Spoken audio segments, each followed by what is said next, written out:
Dina and Ben, it was a short hearing, just 10 minutes in front of federal judge Sharon Coleman this morning. This was the first and now likely the last joint appearance by the two sons of El Chapo, who are in federal custody. Ovidio and Joaquin Guzman Lopez have been in talks now for quite some time about that possible plea in their cases. The brothers were taken into federal custody, Ovidio in 2023, Joaquin in 2024, as part of a massive crackdown on drug cartels by the U.S. federal government.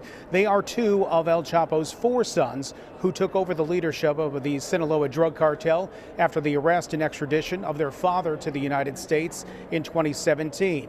You might be asking, why do they want this plea deal and not a trial?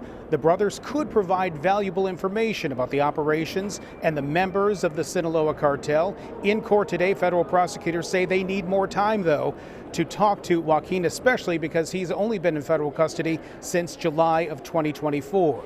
Former DEA Deputy Administrator Jack Riley, who may be in line to head the DEA under Donald Trump, tells me the brothers may have that critical information to cripple or even bring down the cartel.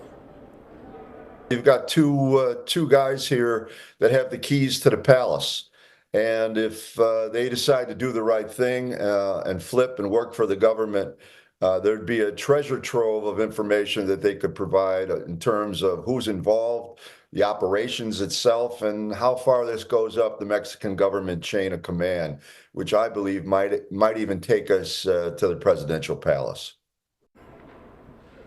The Sinaloa cartel, one of the most powerful in Mexico, supplies a nearly endless amount of illicit drugs into the United States: cocaine, heroin, methamphetamine, fentanyl as well. Ovidio has another federal case pending in New York. There was talk in court today of combining those two cases and getting a plea deal off of them. He will be back in court next month, as well as his brother Joaquin, who will be back in court in March. Of course, we'll keep on top of this, bring you the latest coming up on the news starting at 4 o'clock. For now, we are live at the Dirksen Federal Building. Sean Lewis, WGN News.